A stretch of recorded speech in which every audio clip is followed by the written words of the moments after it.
Hi അസ്സലാമു അലൈക്കും.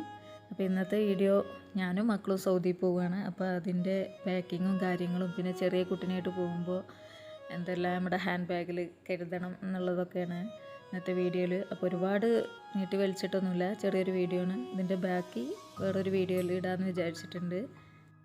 അപ്പോൾ ആദ്യം തന്നെ നമ്മൾ ചെറിയ കുട്ടിക്ക് വേണ്ട സാധനങ്ങളൊക്കെ ഒരു ഹാൻഡ് ബാഗിലേക്ക് എടുത്ത് വെക്കുകയാണ്. അതല്ലെങ്കിൽ ചിലപ്പോൾ ചില സാധനങ്ങൾ എടുക്കാൻ മറന്നു പോകും, അതുകൊണ്ടാണ്. അപ്പോൾ വെറ്റ് ടിഷ്യൂ വെച്ചു, ചെറിയൊരു ടിഷ്യൂൻ്റെ പാക്ക്, മങ്കി ക്യാപ്പ് ഇതൊക്കെ വെച്ച് കൊടുത്തിട്ടുണ്ട്. ഒരു കർച്ചീഫ്, പിന്നെ സോക്സൊക്കെ വെച്ചിട്ടുണ്ട്.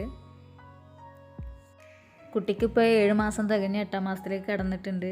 കുട്ടിക്കുള്ള ഫുഡ് ഒരു ബോട്ടിൽ ആക്കി അതും ബാഗിൽ വെച്ചിട്ടുണ്ടായിരുന്നു.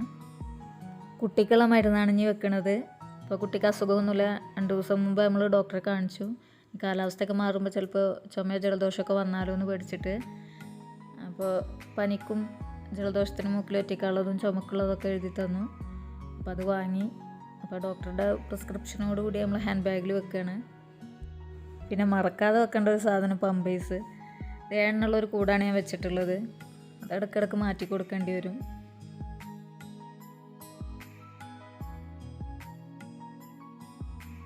ഒരു 3 കൂട്ടം ഡ്രസ്സ് ഞാൻ ഹാൻഡ് ബാഗിൽ വെക്കുന്നുണ്ട്. ഇട്ട ഡ്രസ്സിൽ എന്തെങ്കിലും ആയാൽ മാറ്റി കൊടുക്കണമല്ലോ, അപ്പോൾ അതിനാണ്.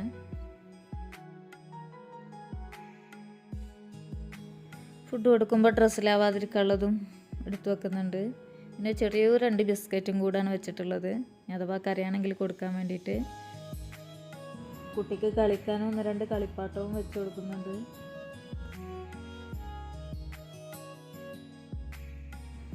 എൻ്റെയും മക്കളെയും ഡ്രസ്സ് ഒതുക്കി വെക്കലാണ് അടുത്തത്. അത് ഈ ഒരു ബാഗിലാക്കിയതിന് ശേഷമാണ് കടലാസും പെട്ടിയിലേക്ക് വെക്കുന്നത്. എന്നാൽ ഒതുങ്ങി നിൽക്കുമല്ലോ. ഇത് ഷെൽഫിൽ ഡ്രസ്സ് വെക്കുമ്പോൾ ആദ്യം ഇതിലാക്കിയതിന് ശേഷമാണ് ഷെൽഫിൽ വെച്ചിരുന്നത്. അപ്പോൾ ആ ഡ്രസ്സൊക്കെ ഒഴിച്ച് ഇതിലേക്ക് കൊണ്ടുപോകാനുള്ള ഡ്രസ്സാക്കി വെക്കുകയാണ്. ഇത് ഓൺലൈനിൽ നിന്ന് വാങ്ങിയതായിരുന്നു. കൊണ്ടുപോകാനുള്ള ഡ്രസ്സൊക്കെ ബാഗിലാക്കി അത് കടലാസും പെട്ടിയിൽ കൊള്ളുമെന്ന് വെറുതെ ഒന്ന് വെച്ച് നോക്കുകയാണ്.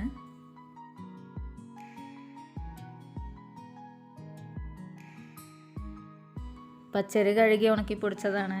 അപ്പോൾ ഓരോ പാക്കിലും 2 കിലോ വെച്ചിങ്ങോട്ട് പാക്ക് ചെയ്ത് വെച്ചിട്ടുള്ളതാണ്. അപ്പോൾ നോമ്പായ നമ്മൾ മഞ്ഞളും മല്ലിയും മുളകൊക്കെ കഴുകി ഉണക്കി പൊടിക്കുമല്ലോ, അതുപോലെ പ്രാവശ്യം ചെയ്തു. അതുകൊണ്ട് അതൊക്കെ പാക്കാക്കി കൊണ്ടുപോകാൻ വേണ്ടിയിട്ട്. പിന്നെ ഇവിടെ ആവശ്യത്തിന് വേണ്ടി വാങ്ങിയെന്ന് 1 കിലോ പുളിങ്ങ ഉണ്ടായിരുന്നു. അത് കുരു കളഞ്ഞങ്ങാണ്ട് അതും പാക്കാക്കി. പിന്നെ ഉണക്കസ്രാവാണ്, കുറച്ച് അച്ചാർ, അങ്ങനെയൊക്കെയാണ്. അപ്പോൾ ഇത് ഒരു ഐഡിയ ഇല്ലാത്തവർക്ക് വേണ്ടി ജസ്റ്റ് ഒന്ന് കാണിച്ചു എന്ന് മാത്രം. എനിക്കിങ്ങനെ പോകുക എന്ന് പറഞ്ഞപ്പോൾ എന്തൊക്കെ കൊണ്ടുപോകുക എന്നുള്ളൊരു കൺഫ്യൂഷൻ ഉണ്ടായിരുന്നു. അപ്പോൾ അതുകൊണ്ടാണ് ഇത് കാണിക്കണത്. ഇത് പിന്നെ കുട്ടിക്കുള്ള കോറപ്പൊടിയും കായപ്പൊടിയൊക്കെയാണ്. ഇത് ഗരം മസാല പൊടിച്ചതാണ്. വെളിച്ചെണ്ണ ഒരു ക്യാനിലും ഒരു കുപ്പിയിലും ആക്കിയിട്ട് അത് ഫ്രീസറിൽ വെച്ചിരിക്കുകയായിരുന്നു. എന്നിട്ടെല്ലാം കട്ടായതിന് ശേഷം സെല്ലോ ടാപ്പ് വെച്ച് ഒട്ടിച്ചിട്ടാണ് പാക്ക് ചെയ്തത്. ബീഫ് ഫ്രൈ ചെയ്ത് അതിൻ്റെ ചൂടെല്ലാം പോയതിന് ശേഷമാണ് അത് പാക്ക് ചെയ്തത്.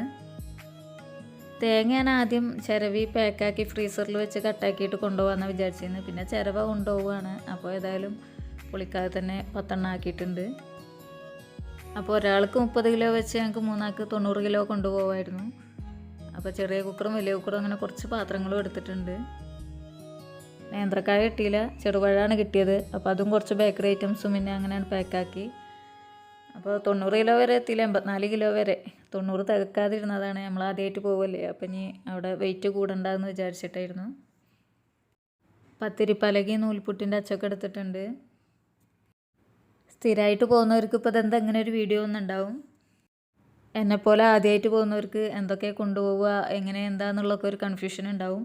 അപ്പോൾ യൂട്യൂബിലുള്ള ഒരുപാട് വീഡിയോ എനിക്ക് ഉപകാരമായിട്ടുണ്ട്. അപ്പോൾ അതുപോലെ വല്ലവർക്കും ഈ വീഡിയോ ഉപകാരപ്പെടട്ടെ എന്ന് വിചാരിച്ചിട്ടാണ്. അപ്പോൾ വീഡിയോ ഇഷ്ടമായിട്ടുണ്ടെങ്കിൽ തീർച്ചയായിട്ടും ലൈക്ക് ചെയ്യാനും കമൻറ്റ് ചെയ്യാനും മറക്കരുത്.